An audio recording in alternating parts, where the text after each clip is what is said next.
જ્યારે એન્કાઉન્ટર શબ્દ યાદ આવે ત્યારે ગુજરાતની રાજનીતિ એ હંમેશા તમને એના દ્રશ્યો સામે આવે, કારણ કે આ ગુજરાત છે કે જ્યાં કેટલાય બધા પોલિટિકલ એન્કાઉન્ટર થયા છે.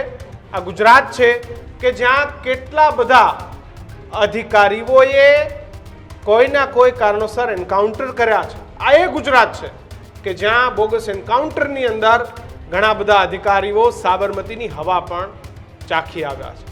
પણ આજે પોલીસની પીઠને થપથપાવવી છે. ભલે અમારી વાત સાથે કોઈ સહમત થાય, કોઈ ન થાય, પણ દીક્ષિત, આવા લોકોના એન્કાઉન્ટર કે જે સાયકો કિલર છે એ કોઈ પણ પ્રકારની ભાવના વગર, એટલે કે ન તો દુશ્મન છે ન તો મિત્ર છે, પરંતુ એમ છતાં પણ લૂંટના ઈરાદે કોઈ વ્યક્તિને મોતને ઘાટ ઉતારી દે, અને આવા લોકોનું જ્યારે પોલીસ એન્કાઉન્ટર કરે, ભલે પોલીસ એ વાતને ક્યારેય નહીં સ્વીકારે કે આ એન્કાઉન્ટર અમે કર્યું છે, પણ ખેર આજે પોલીસે જે કામગીરી કરી છે, 100 કામગીરીને સાઈડમાં રાખતા આજની કામગીરીને આ ન્યૂઝરૂમના માધ્યમથી દીક્ષિત વધાવીએ છીએ. બિલકુલ, ગુનેગારોને આ પ્રકારની સજા થવી જોઈએ છે. આપણા ભારત દેશમાં ન્યાયતંત્ર છે, બધું છે, પણ આવા લોકોને એવી તો છૂટ નથી ને કે ગુજરાતમાં ગાંધીનગરમાં, કે જે ગામનું નામ જ ગાંધીનગર છે ને, કે જે આવી એટલે સરા જાહેર કોઈની હત્યા કરી નાખે.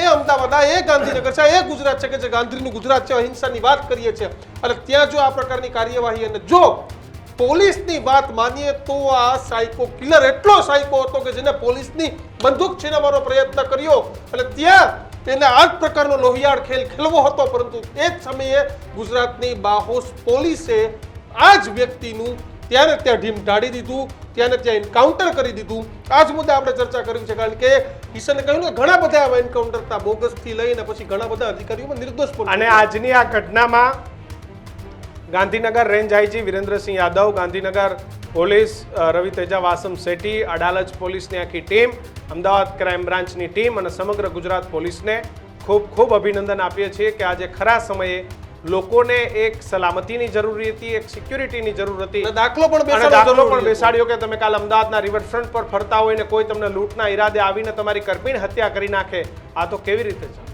આ એ જ નાલાયક છે જેને તમે સ્ક્રીનમાં જોઈ શકો છો. આ એ જ, આમ તો આપણે ત્યાં કહેવત છે કે કોઈ મૃત્યુ પામે પછી એની પાછળ શું ખરાબ વાત કરવી, પણ આ એ જ વ્યક્તિ છે કે જેને કોઈ પણ કારણ વગર એક યુવકનો જીવ લઈ લીધો. અને અનેક કેસ, ઇશરત જહાથી લઈ અને તુલસી પ્રજાપતિ સુધીના અનેક એન્કાઉન્ટરના કેસને, એમાં ડીજી વણઝારાથી લઈ અભય ચુડાસમા, તમામ સિનિયર અધિકારીઓ ક્યાંક ને ક્યાંક વિવાદમાં આવ્યા હતા.